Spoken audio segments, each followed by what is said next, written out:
الحمد لله رب العالمين والصلاة والسلام على رسوله الكريم أما بعد فأعوذ بالله من الشيطان الرجيم بسم الله الرحمن الرحيم الله نور السماوات والأرض صدق اللہ العظیم۔ واجب الاحترام سامعین، السلام علیکم ورحمۃ اللہ وبرکاتہ۔ آیت کریمہ جو میں نے تلاوت کرنے کی سعادت حاصل کی ہے، اس کا ترجمہ یوں ہے کہ اللہ زمین و آسمان کا نور ہے۔ اللہ کا قول سچا ہے جو بڑی ہی عظمت والا ہے۔ عزیزان گرامی قدر، اس حوالے سے آج سے جو تصوف کو سمجھنے کے لیے میرے شیخ اور حضرت نصیر الدین نصیر چراغ گولڑا رحمۃ اللہ علیہ اور آپ کے والد گرامی حضرت جناب قبلہ سید غلام معین الدین مشتاق علیہ الرحمہ کے اشعار ہیں، جو تصوف کے ٹاپک کو سمجھنے میں مدد دیتے ہیں۔ اس کا اشعار کی تشریح کا آغاز کریں گے۔ 9 اشعار ہیں، آہستہ آہستہ ہم منزل کی طرف رواں دواں ہیں، اور ہماری منزل معرفت الہی ہے۔ شاید اللہ رب العالمین ہماری زندگی میں کوئی ایسی تجلی ہمارے قلوب پر ڈال دے، آمین۔ حضرت سید معین الدین چشتی رحمۃ اللہ علیہ گولڑوی، والد گرامی نصیر الدین شاہ صاحب رحمۃ اللہ علیہ، ان کی جو شاعری ہے اس کا پہلا شعر یوں ہے: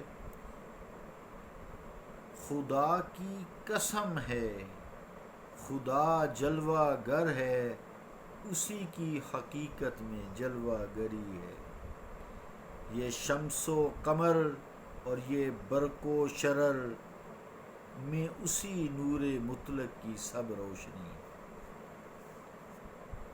شعر کا جو مفہوم ہے وہ ویسے تو واضح ہے، کلیئر ہے، صاف ہے، کوئی ابہام نہیں ہے کہ خدا کی قسم ہے خدا جلوہ گر ہے، اسی کی حقیقت کی جلوہ گری ہے۔ یہ شمس و قمر اور یہ برق و شرر میں اسی نور مطلق کی سب روشنی ہے۔ عام فہم ہے۔ کچھ نکات جو ہیں وہ قابل توجہ ہیں۔ جو مصرع اولا ہے، وہ اس کا جو نصف ثانی ہے وہ ذو مانعین ہے، ذو مانی ہے۔ اگر اسی کے الفاظ کے بعد ذرا وقفہ کر دیا جائے، خدا کی قسم خدا جلوہ گر ہے، یہاں آگے وقفہ کر دیا جائے اسی کی حقیقت میں جلوہ گری ہے، تو اس کا جو مفہوم ہے آسان ہو جاتا ہے، مطلب یہ ہو جاتا ہے کہ حقیقت میں یہ جتنی بھی کائنات ہے یہ ساری جلوہ گری اسی حسن مطلق کی ہے، اللہ رب العالمین کی ہے، وہی خالق ہے ان کا، اور اسی کا حسن ہے۔ ہر چیز میں رنگ ہیں، بو ہے، یہ پہاڑوں کی چوٹیاں ہیں، دریا ہیں، سمندر ہیں، ان کی پہنائیاں ہیں، گہرائیاں ہیں، دل ربائیاں ہیں، وہ اسی حسن مطلق کی مرہون منت ہے۔ یہ اگر وقفہ دے کر پڑھا جائے، اور اگر اسے بغیر وقفہ کے پڑھا جائے تو معانی جو ہے ایک اور نازک پہلو پہ جا نکلتا ہے کہ دراصل اسی کی حقیقت، یعنی اللہ رب العالمین کی حقیقت ایک ایسی حقیقت ہے کہ تعینات میں جلوہ گری کے تمام تر انداز اسی حقیقت حق کا ہو کے دست نگر ہیں اور مرہون منت ہے مرہون کرم ہیں. گویا مصرع اولا یعنی پہلے مصرع میں لفظ حقیقت جو ہے یہ دو معنوں میں استعمال ہوا ہے. حقیقت کا ایک پہلو یہ بھی ہے معنی ذات، اور دوسرا معنی دراصل یا در حقیقت.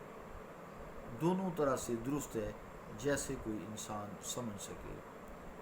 اور جو مصرع ثانی ہے یہ شمس و قمر اور یہ برق و شرر میں اسی نور مطلق کی سب روشنی ہے. اس میں آیت ہے جو میں نے تلاوت کی ہے، اللہ نور السماوات والارض.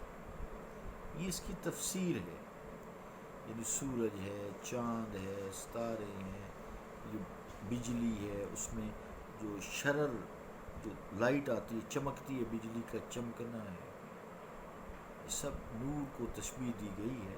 ان کی روشنی ہے تو نور بمانی روشنی لیا گیا ہے.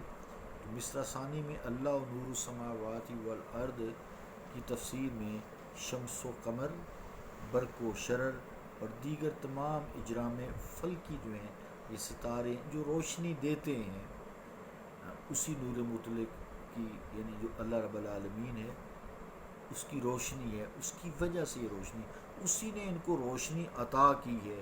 وہ عطا کرنے والا ہے اور یہ اجرام فلکی لینے والے ہیں. سورج چاند ستاروں کو اسی نے روشن کیا ہے. یہ اور بات ہے کہ شمس و قمر اور ہر وہ شے جو نور تاباں سے چمک رہی ہے عارضی طور پر اس کے دائرہ وجود کی محدودیت میں مقید نظر آ رہی ہے. تھوڑا سا مشکل ہو گیا. مراد یہ ہے کہ یہ ساری فانی ہے، جب تک اس کا حکم ہے تب تک یہ ہیں. جب اس کا حکم اٹھ جائے گا تو یہ جو نور مطلق کی وجہ سے ہیں یہ ختم ہو جائیں گی. کائنات کا نظام درم برم ہو جائے گا. اور وہ جو حقیقی ہے جس نے عطا کیا ہے در حقیقت وہی حق کا ہو ہے، وہی حقیقت اللہ رب العالمین. اس کا جو نور ہے، نور اللہ نور السماوات والارض، اس کو فنا نہیں ہے. تو جو تصوف ہے اصل میں یہ توحید کا درس ہے، توحید کو سمجھنے کا درس ہے. یہ آگے توحید کے بھی ٹاپکس آئیں گے انشاءاللہ تعالی، ہم وہ بھی ادھر چلیں گے. تو البتہ اس شعر میں خالصتاً اللہ رب العالمین کی طرف توجہ دلائی گئی ہے جو شان مطلقیت بدستور ہے، قائم دائم ہے، ازل سے ابد تک ہے، رہے گی انشاءاللہ تعالی. اللہ رب العالمین ہی ہمارا خالق ہے، ہمارا مالک ہے. وہ اکیلا ہے، وہ وحدہ لا شریک ہے، اس کی ذات و صفات میں کوئی شریک نہیں.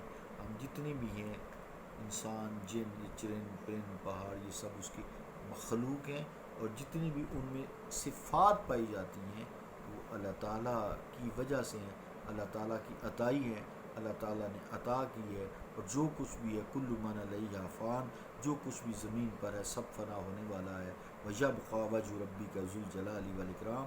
اور اے مصطفیٰ آپ کے رب کی ذات باقی رہنے والی ہے، جو بڑی محبت والی ہے، عزت والی ہے، ذو الجلال والاکرام ہے.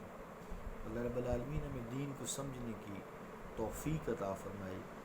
تصوف کے بارے میں جو گزشتہ کئی دنوں سے گفتگو چل رہی ہے، حقیقت میں تصوف کو لوگوں کو سمجھ نہیں آتا، یا ان کے دل پر کیفیات یا مشاہدات یا مکاشفات وارد نہیں ہوتے.